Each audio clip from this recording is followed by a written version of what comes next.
Hello and welcome to the Harvard Radcliffe Institute. My name is Claudia Rizzini. I'm the Executive Director of the Fellowship Program. The Institute is one of the world's leading centers for interdisciplinary exploration. We bring students, scholars, artists, and practitioners together to pursue curiosity-driven research, expand human understanding, and grapple with questions that demand insights from across disciplines. You can be a part of this vibrant community by attending public programs such as this one, visiting virtual exhibitions, or pursuing the special collections held at the Smithsonian Library. To learn more, you can visit radcliffe.harvard.edu and sign up to receive more information on news and events. We'll begin the program with a presentation by Ladee Hubbard. After the presentation, the speaker will respond to questions from the audience. Please use the Q&A feature on Zoom to submit your questions at any time throughout the program. We ask that you keep your questions brief to allow us to address as many as possible in the time that we have together. It is my pleasure to introduce Harvard Radcliffe Institute Fellow Ladee Hubbard. Dr. Hubbard is an award-winning writer of literary fiction. She is the author of 2 novels and a book of short stories. Her first novel, The Talented Ribkins, inspired by W.E.B. Du Bois' famous essay, The Talented Tenth, and paired with imagination, tackles themes of race, class, politics, and the ties that binds them. The book received the Hurston Wright Legacy Award and the Ernest J. Gaines Award for Literary Excellence. Her second novel, The Ribkins, was published in 2021. This historical novel set in the 20th century centers around the Black servants of an upper-class white family. Last month, Dr. Hubbard's short story collection, The Last Suspicious Holdout, was released. In these 13 tales, taking place from 1992 to 2007, she chronicles poignant moments in the life of an African-American community located in southern suburbia. Much of Dr. Hubbard's writing is interdisciplinary and draws upon a host of influence and inspiration. During her time at Radcliffe, she is working on a third novel, The Descendants, which considers the ways in which Black people in the United States have historically been seen as internal threats to public health and safety. The book places the 1980s war on drug in dialogue with the larger history of Black Americans being used in drug trials and medical experiments in the United States. Dr. Hubbard is the recipient of a 2022 Guggenheim Fellowship. She has also received the Rona Jaff Foundation Writers Award and a fellowship from the American Academy in Berlin. Her fiction and nonfiction works have appeared in numerous publications, some of which include Oxford American, Guernica, Callaloo, Transition, and the Times Literary Supplement.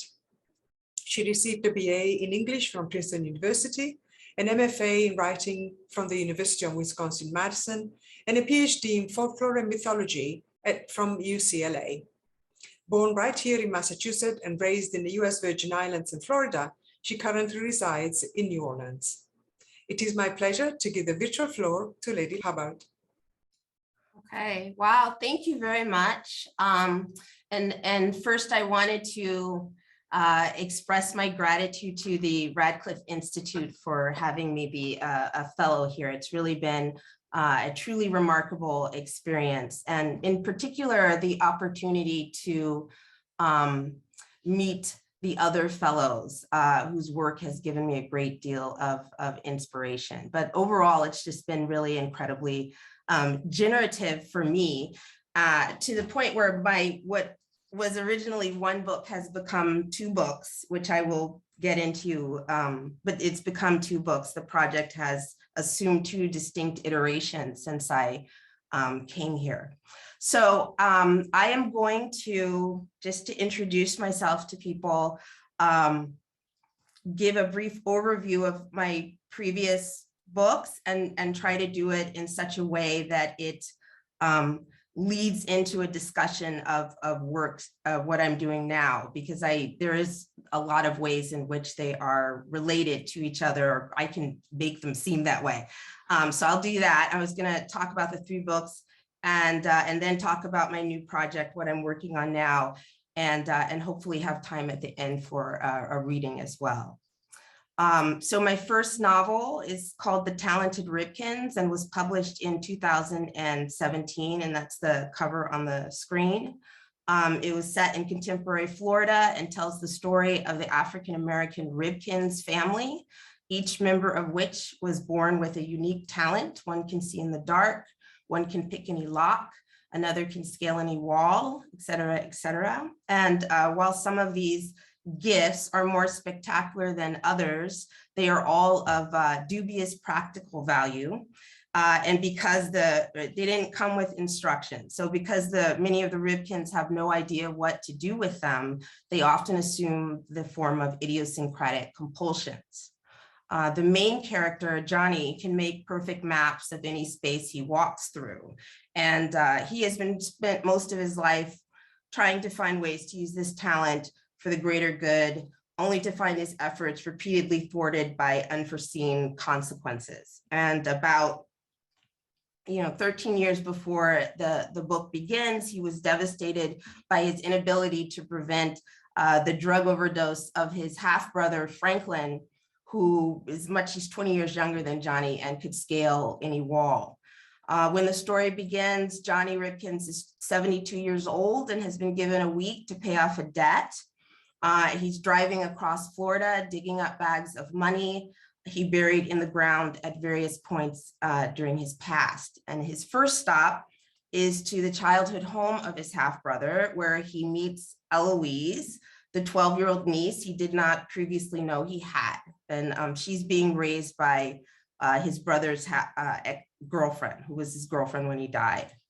Eloise's ability to catch anything that is thrown at her confirms her identity as a Ribkins, and the rest of the novel assumes the form of a road trip as Johnny takes Eloise to visit 4 of his cousins, all of whom were once members of the Justice Committee, a political organization they founded in the late 60s when they made it their mission to protect the lives of people fighting in the civil rights movement.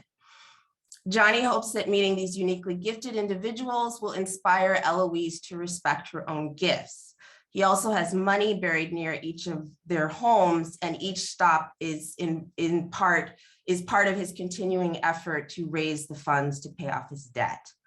And as Claudia said, the book was inspired not really so much by the essay as the reactions to the essay, how the essay is remembered. The enduring impact of W.E.B. Du Bois's The Talented Tenth, which was written in 1903. And that essay presented the theory that 10% of Black people were born with superior talent and innate abilities that made them natural leaders of the race. And the idea was that there was a subset of exceptional men and women who, by virtue of their inherent superiority, could be entrusted to ensure the well-being of an untalented majority. The essay, in truth, was an impassioned plea to make liberal arts education available to Black people in the South at a time, 1903, when many people thought there was no point for Black people being educated at all.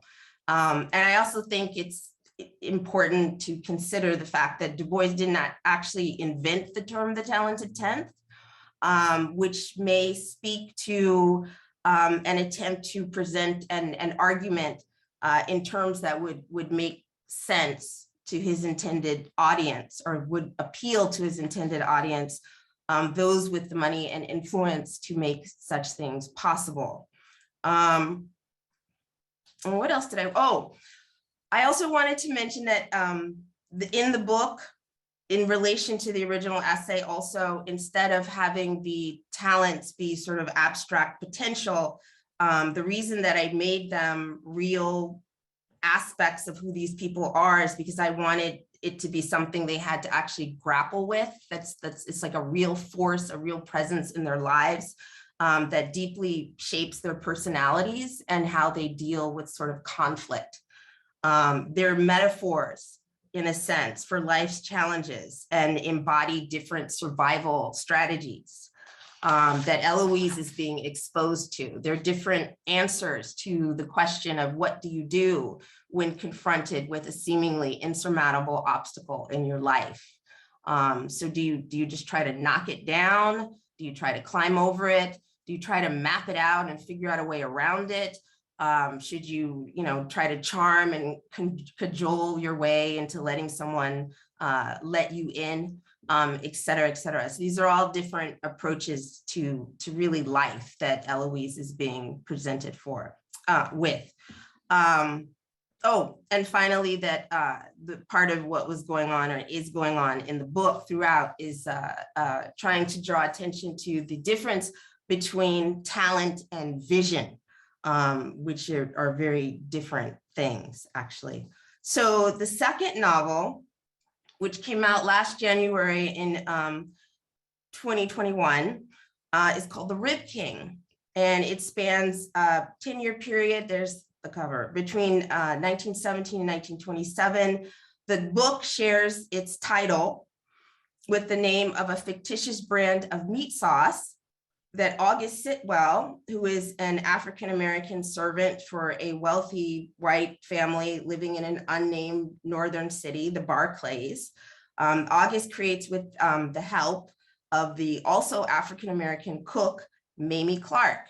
She does more than help, really, but they do it together.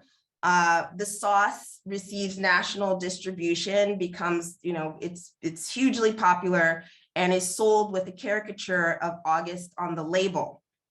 Neither August nor Mamie receive any of the profits from the sales, and August spends the rest of his life touring the country giving cooking demonstrations as the Ribkins. So this book is ostensibly a prequel to the previous novel, The Talented Ribkins, where the Ribkins figures as the family patriarch, and each of the Ribkins at some point references him specifically as a inspiration for their own life choices. So in that book, he's idealized by his descendants, even though they know very little about his actual life, and the only image they've ever seen of him is the illustration that appears on the label of the sauce can. So it's a caricature, and that's really how they know him. So this was significant to me, and I realized too that I replicated the gesture in writing the book itself. So the reason for all of that is within the Talented Ribkins, the Ribkins is sort of an emblem of tradition, and the idea of tradition as a powerful force, often used to validate behaviors and ideas of the present by giving them a sense of permanence and inevitability. So as a character, the Ribkins first occurred to me as a means of reflecting on that. And through him, I wanted to represent the struggle of one family to derive strength and meaning from their past, despite the often cruel distortions of official narratives of history, through which all that remains, sort of the visible edge of whoever this man was, is a caricature on the label of a sauce can. So for the characters in the book, the Ribkins, what they claim as tradition is very clearly an act of will. But I was thinking about when I wrote it that to a certain extent, this is always true, because the meanings we ascribe to tradition and to history, heritage is overtly self-referential history, right? But the often narratives of history are usually self-referential to a certain extent. That's why they make sense. Okay, the meanings we ascribe to tradition often reflect what aspects of the past we have chosen to embrace and elevate. And when I was writing it, part of the thing I was thinking about is that it is important to remember that even though racism and certain patterns of thought and behavior that mediate social equality in the present could be viewed as tradition in the United States, so is the often unheralded or less heralded struggle against these forces.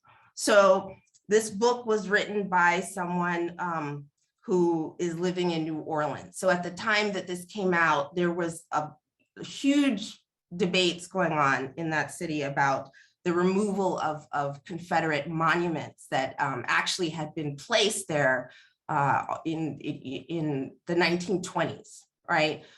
So anyways, that's where that came from. So that's part of what's going on in the book. So the book in the Talented Ribkins, I'm sorry, they have such similar titles, but in the book, The Ribkins, The book, The Rib King is serving a different function. It's a very different book, despite the fact that it is the story of the family patriarch. It has a very different tone, it has very different themes.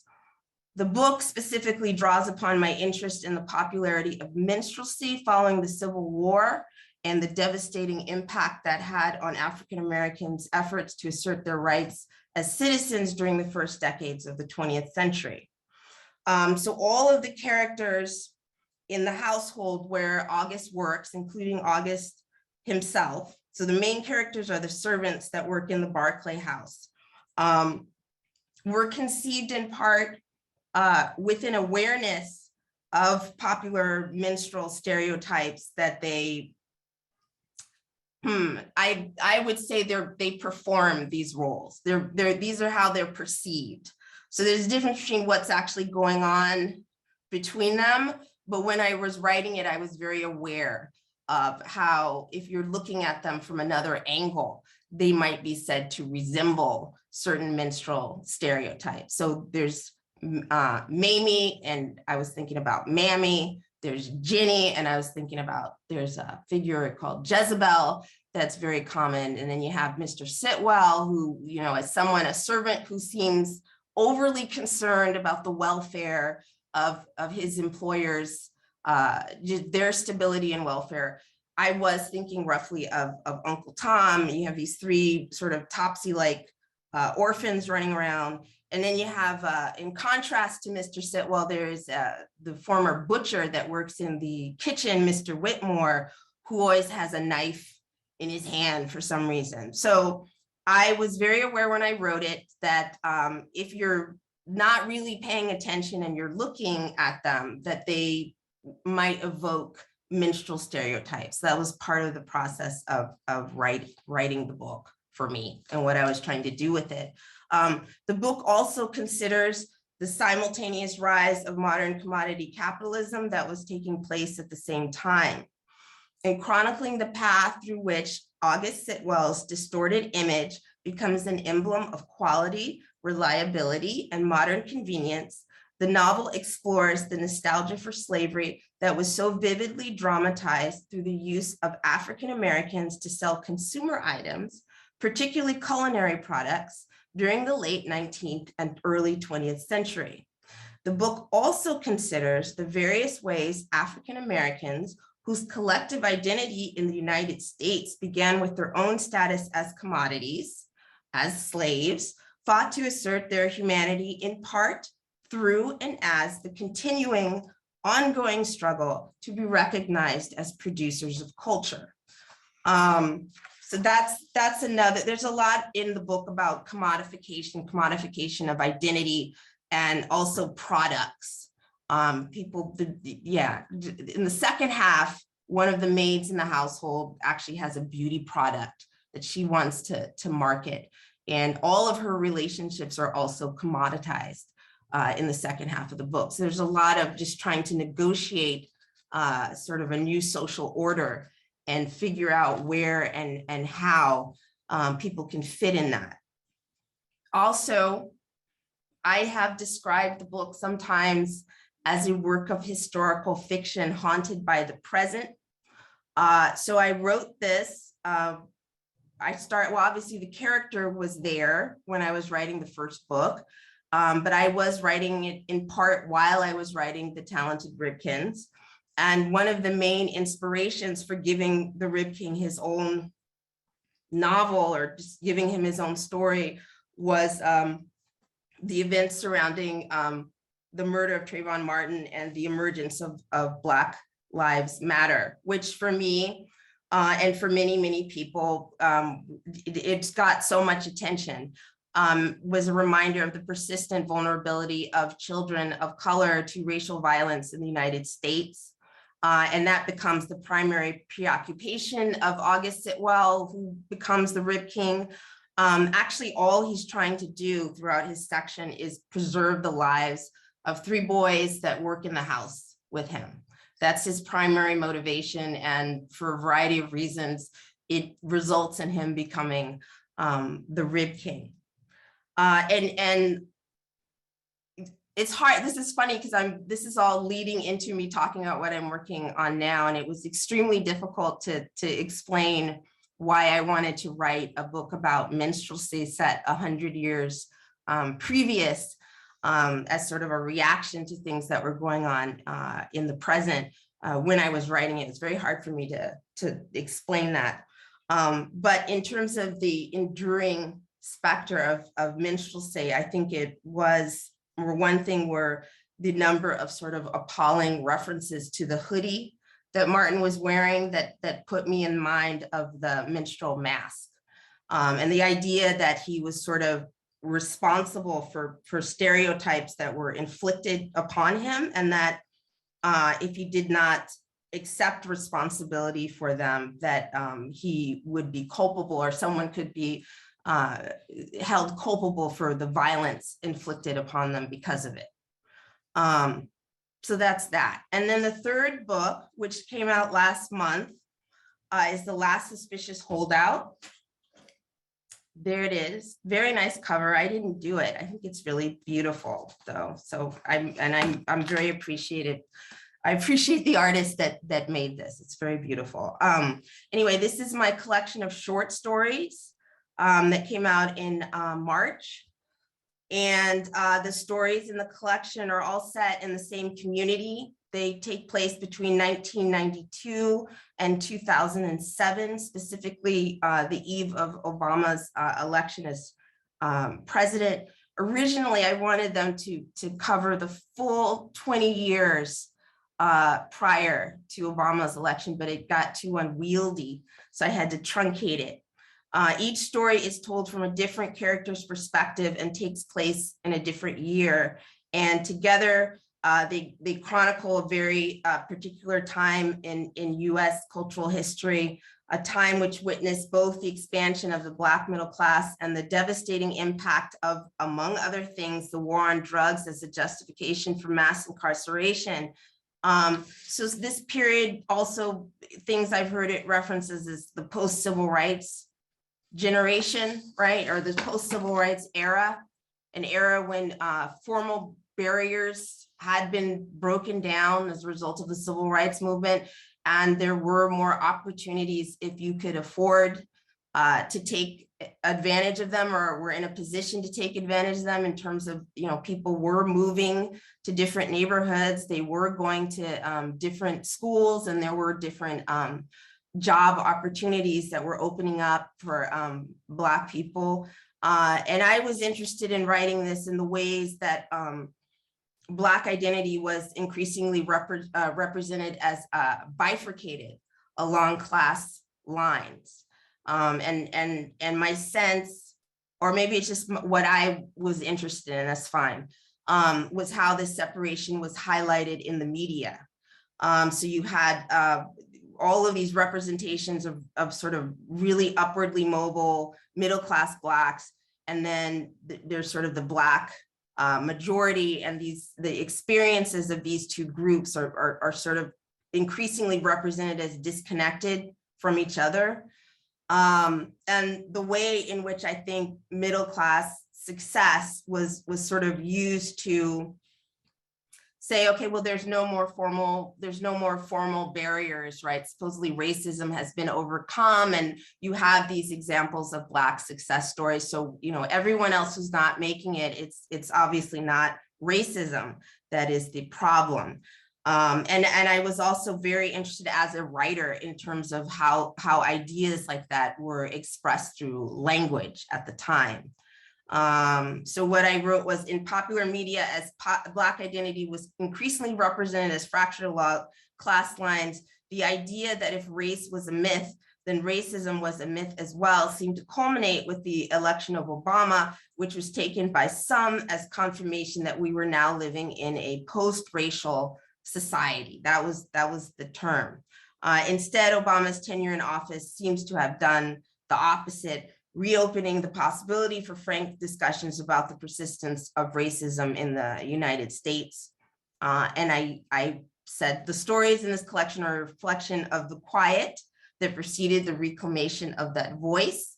I think of it as a representation of grief as well as a testament to the enduring resiliency that has mediated people's survival throughout history.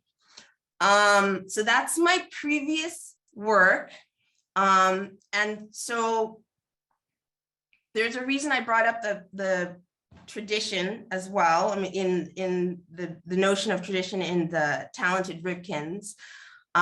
So I was trying to think of points of continuity between all of these works. They're very, very different, but there are some things that I realize they could be said to have in common. And one is really an interest in, if you're looking at it from one perspective, marginalized perspectives and the visible edge of things, and what is sort of going on the opposite side of that. So that's the whole thing about writing a story or thinking about people trying to claim a sense of identity that is based and rooted in the past, when the images that you are actually inheriting are caricatures. So the idea of the label on the can and looking beyond that. And I said that it's true in writing the Ribkin, I was in a sense replicating that gesture.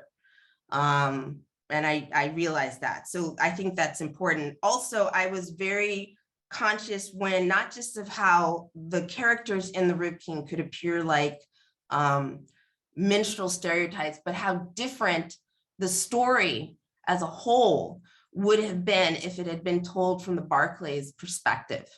And so they have their own thing going on, and they're not, they're probably not paying as much attention to the main characters here. Just as the main characters in this book are not really paying attention to what is going on with the Barclays. And I did try to sort of put in little hints that there is something going on between the Barclays and Mr. Pound, who's the character that ultimately, markets and distributes Ribkin sauce. They have like a long-standing conflict that's going on simultaneously.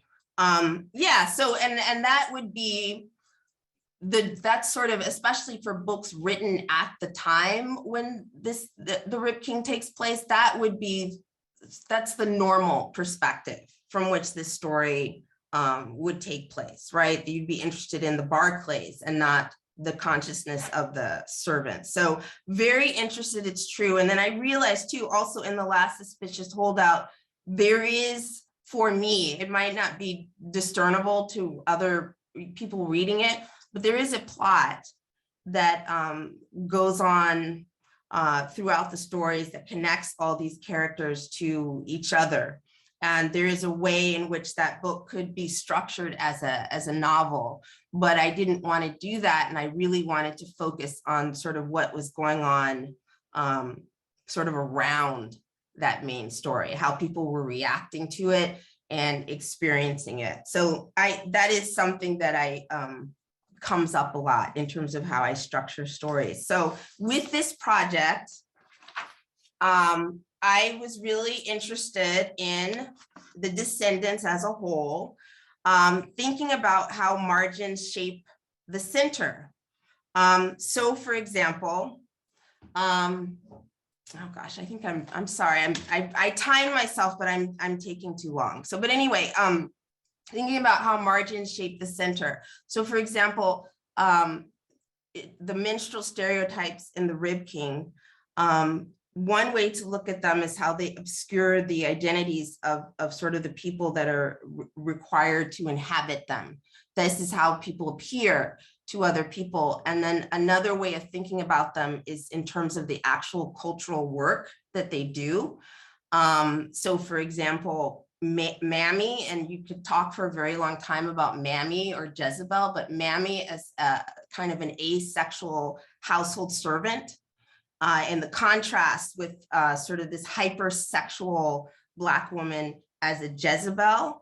I'm interested in how they don't really make sense. It's not really coherent, but the only context in which it actually is at all coherent is the ways in which it functions as a mask for the extreme vulnerability of Black women to the threat of sexual violence historically and today. And the fact that certainly as a servant, you would have no recourse really to oppose that. So I'm just thinking about how do they help shape the way the center perceives itself? And I will go ahead and call it a center. It renders that vulnerability a conceptual impossibility, or it attempts to do that. So that's actually part of what it is masking.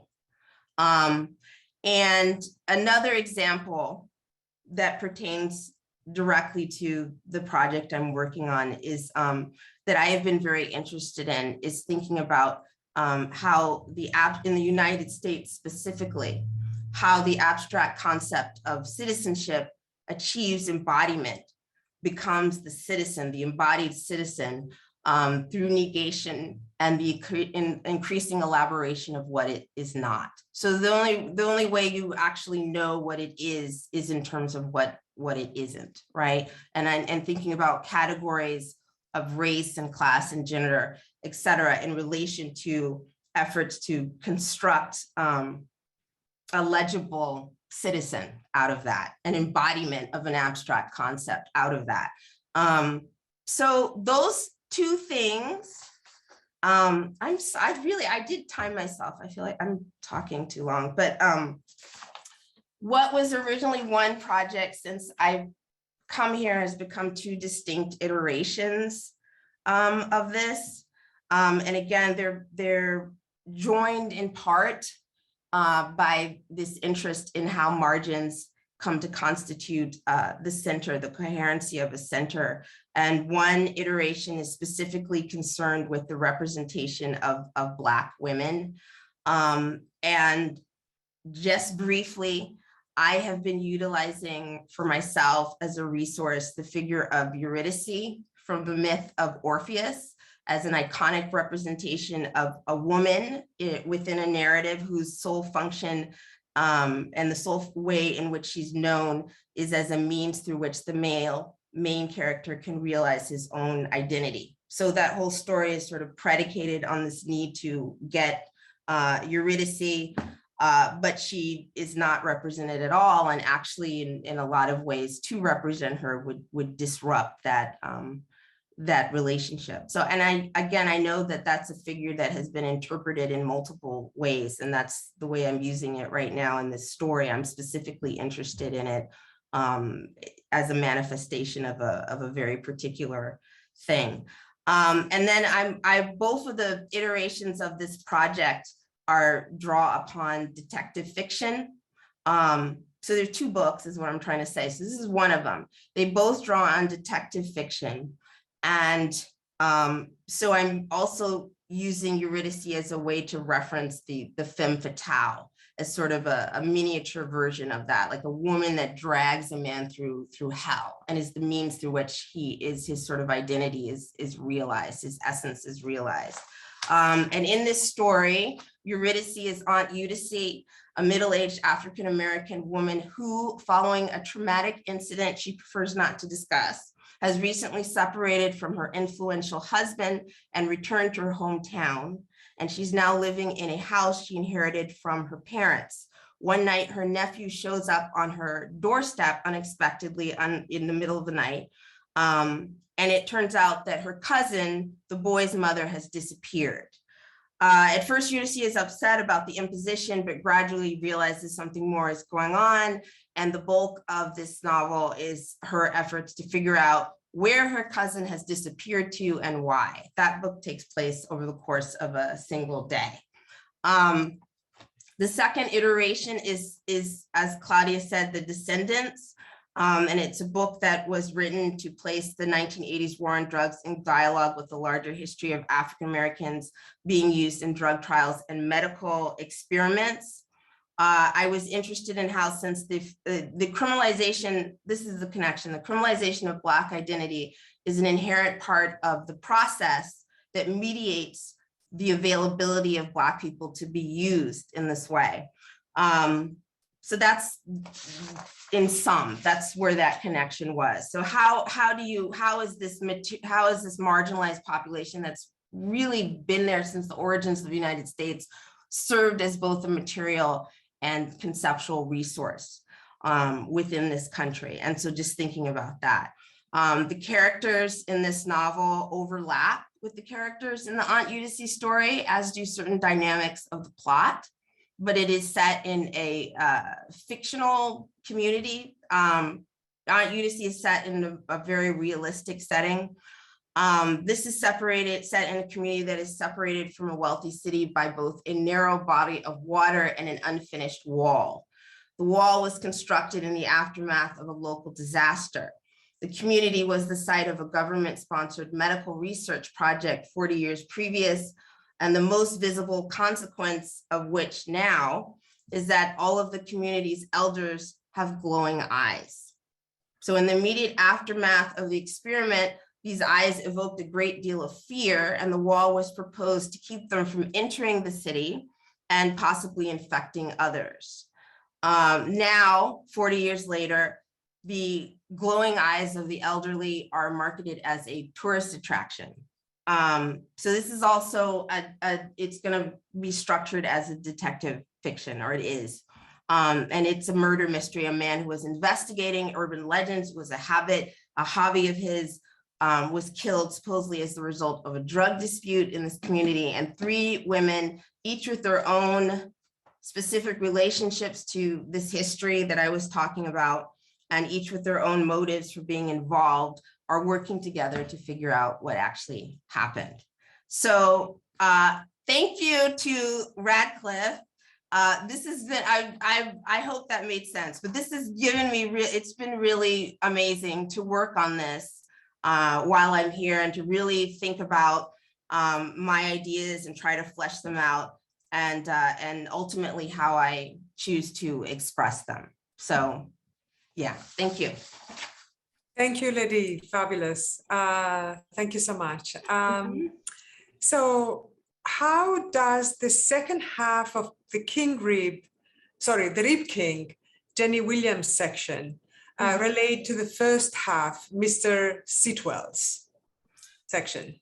Okay, yeah, they're sort of in dialogue with each other. That's how I thought of it. And they're both characters who, Jenny Williams is, in the first section, she is a maid that works in the same household as the Rib King, or Mr. Sitwell, the man who becomes the Rib King.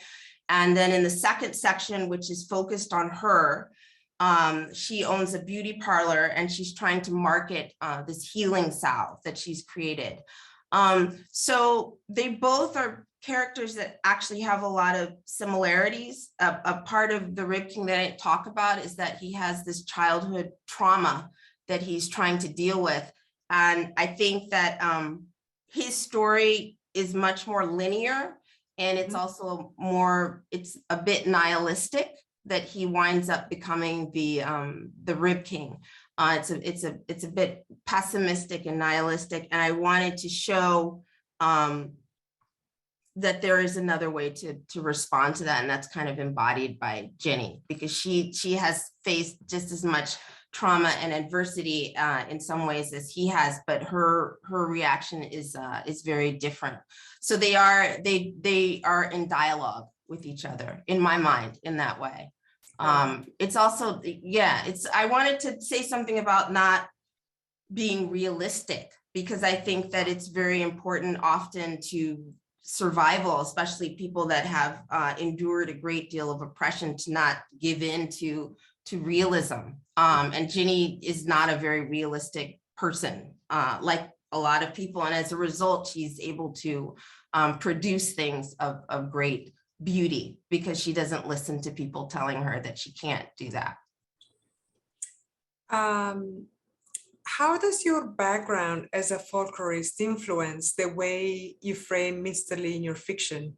I'm not sure I pronounced that word correctly, but how does your background as a folklorist influence the way you frame minstrelsy? Oh, minstrelsy. Minstrelsy, okay, yes, that's it.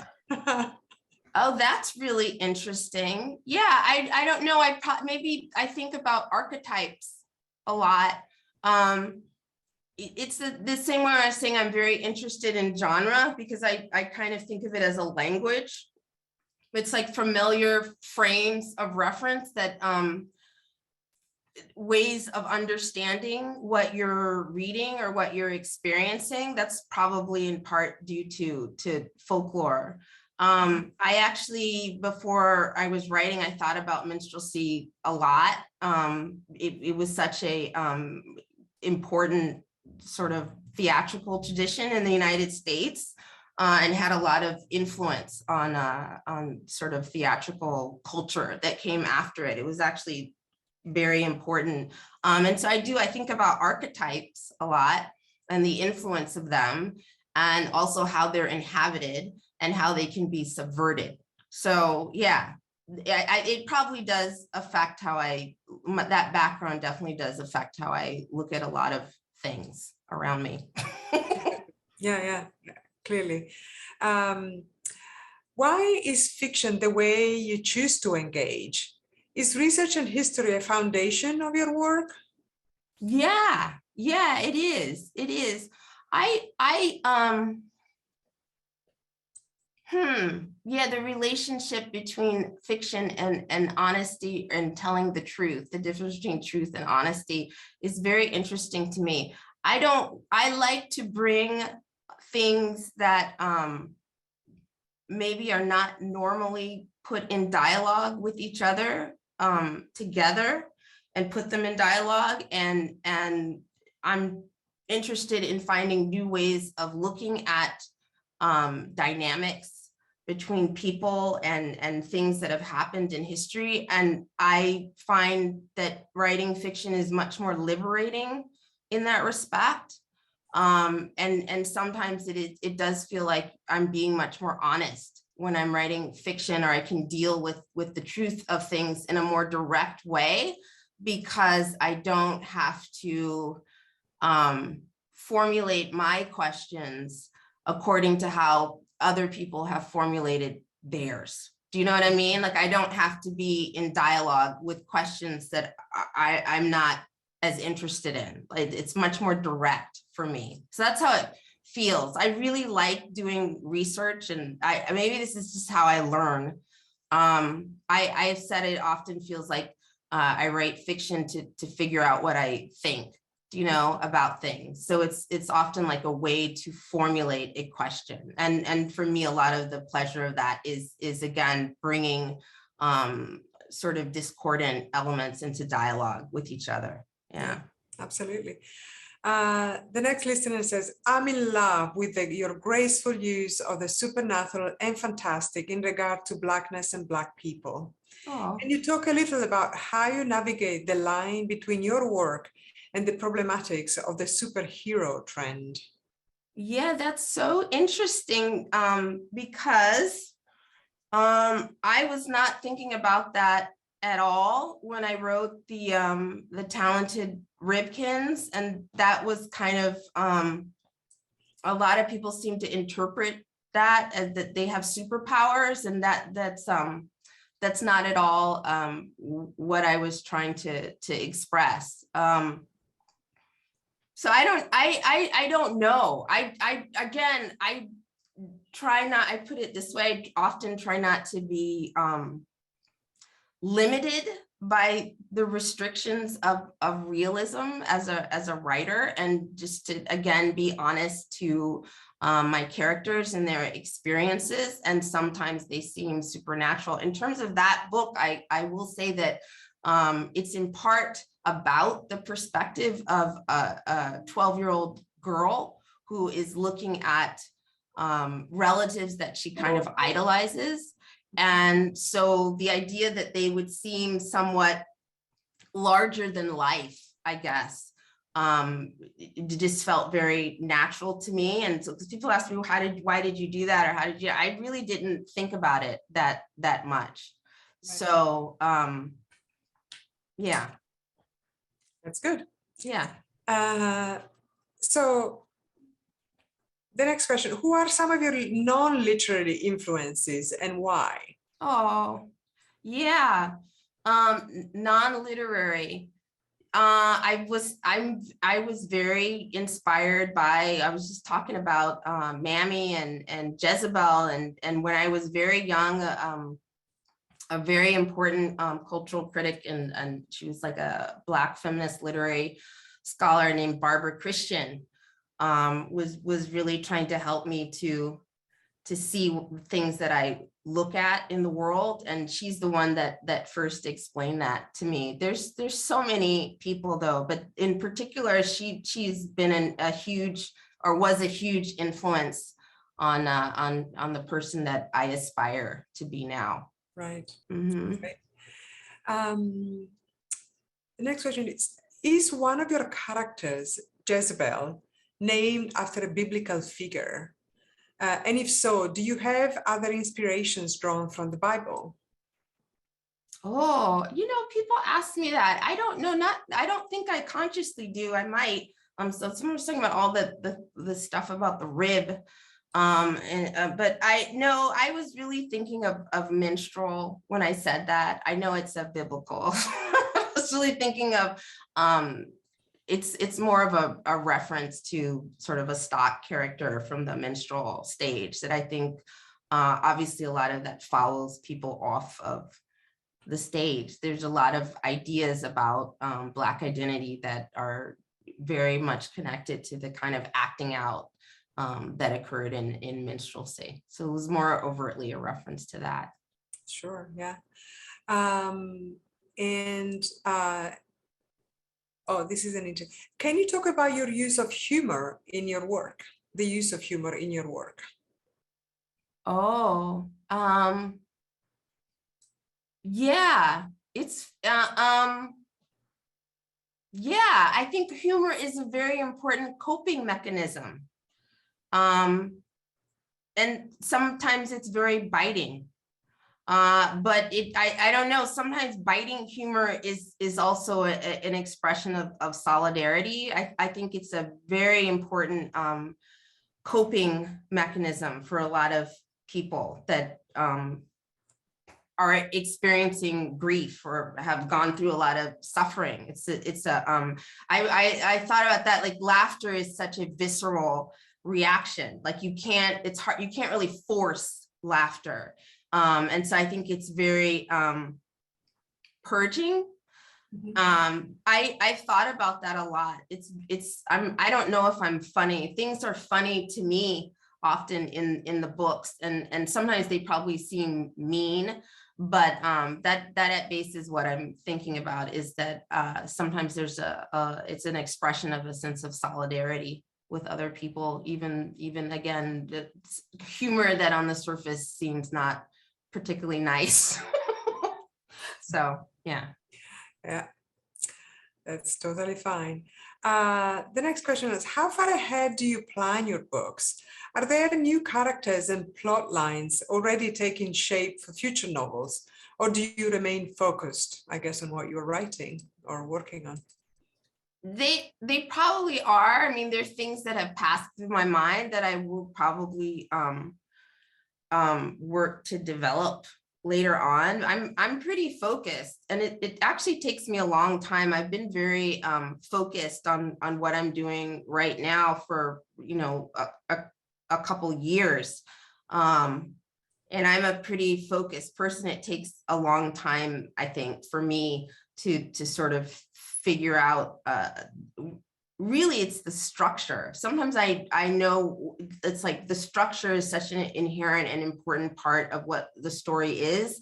And that often is what takes me the longest time, is to figure out a coherent structure for something that I want to say. Right. Yeah.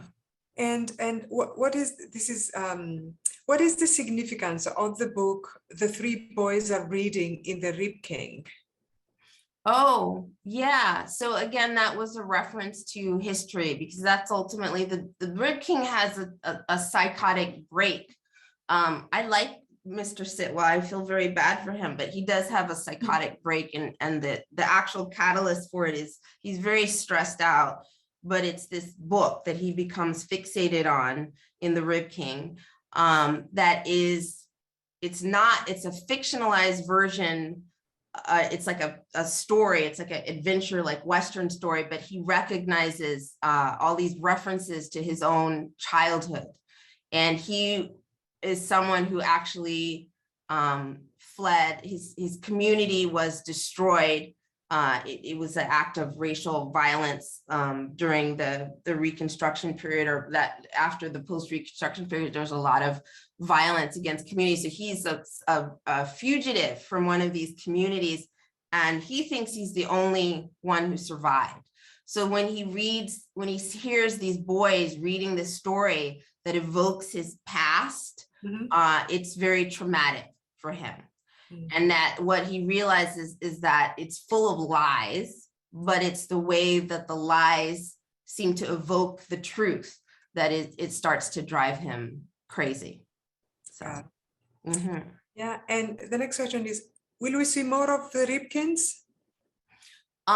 Yeah, I think so. Not in the immediate future, but yeah, I think so. I would really like to write or flesh out it. Actually, a lot of it already is written.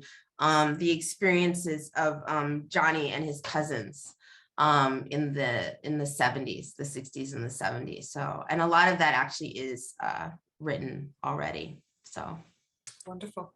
One day. Wonderful. Thank you. Thank you, Ladee, for introducing us to your books and for your perspectives. I also want to thank our audience for the terrific questions. I hope you'll be able to join us for other Radcliffe virtual programs. You can find out about future programs and watch videos of past events at radcliffe.harvard.edu. Thank you so much for joining us today, and have a good rest of the day. Bye-bye.